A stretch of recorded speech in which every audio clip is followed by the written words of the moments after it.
that point, I'd been in the business for about 11 years, I think, maybe going on 12 at that point. So I'd been around the business long enough to know that being put into that position, work or no work, it's a slap on the back from the company that they trust you in that position to draw the money, to help take that company on the ride that they expect you to draw the crowd in. So from that standpoint, it was intimidating to me to some degree, but also rewarding to know that to this snot-nosed kid that grew up watching wrestling, get in trouble for jumping off the couch on my brother and sisters, that here I am standing at the the peak of this company. The fact that it's with Funk, that he was as gracious as he was, as professional as he was, to take the time to teach me how to be the heel that I would become.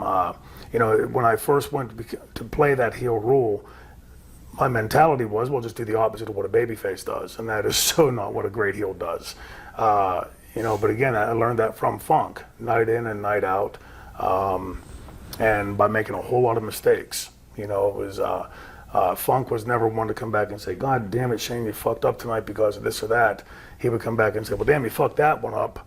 And, it was just like a comment to let you know that he knew you fucked it up. And then you went on from there. It was not a lecture. There was not a browbeating that came associated to it. And again, like I said earlier, there's no doubt in my mind that you could have taken any other veteran, any Steamboat or whomever, put him in that role. The franchise character, I think, with the tools that I brought to the table, but built on the foundation that Funk had taught me in the ring, that franchise character became the character that everybody would talk about in '96, and really what I think changed the way the heels are introduced and built today. That's something I'm proud of. The fact that, like I said, prior to that, you had to be a 300-pound wart-faced ogre to be a heel, and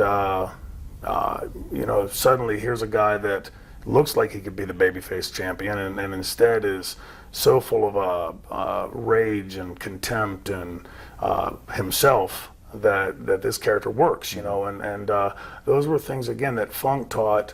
And again, not in, okay, on page 1, you got to have the attitude. On page 2, you got to be a prick. And on page 3, you got to be a tough guy. It was not that kind of learning experience with Terry.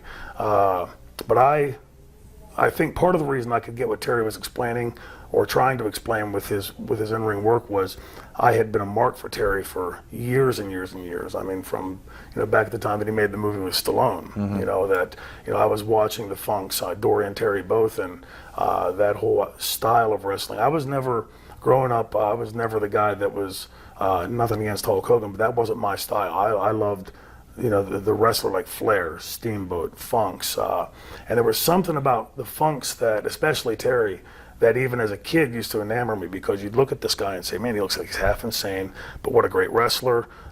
You could never really classify Terry. You could say, well, he's crazy, but he knows every move. He's nuts, but he can counter anything.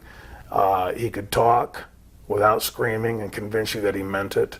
There were so many facets to the Funk character, Terry Funk's character, that for me to pull from and to learn from.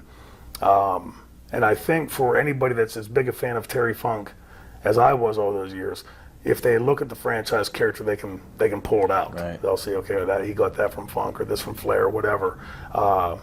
But he's.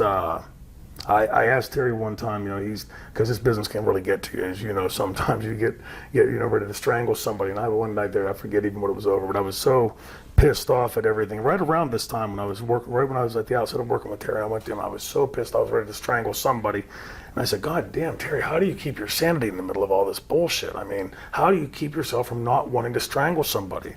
And he said, goddamn Shane, Shane, I'll tell you, Shane, it's, he's got to be crazy. That's a Shane, you got to be crazy. You know what I'm talking about? Because goddamn, you got to be crazy. Crazy like a fox. And they went right back into character.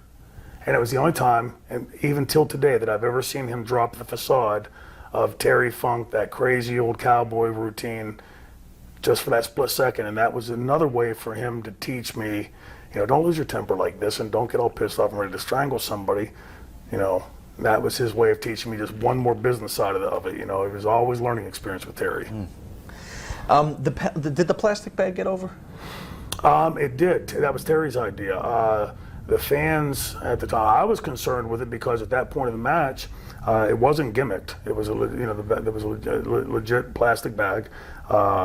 We didn't have a gimmicks department, believe it or not. We were short on props, and he came up with that idea. And I'm thinking at that point of the match, it's so late in the match, you get winded, and by doing that, I mean, things can go bad very quickly in that kind of in this business like that, with something that crazy. So when he wanted to do it, I wasn't, but he said that's what we're going to do, and you don't tell Terry no, but it did. The fans, I remember at the end of the match, the fans, were very quiet.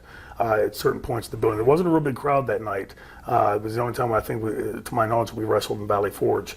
And he, at that time, as the match finished, it felt like a flat finish because it was quiet. And I think looking back on it was in part because the fans that were there were concerned that, Terry might be having trouble. Terry was so damn good at selling stuff, that you weren't quite sure if when he was really hurt or when he wasn't, and I think that's part of why that finish sounded flat. Silent heat, I think. Silent heat, right.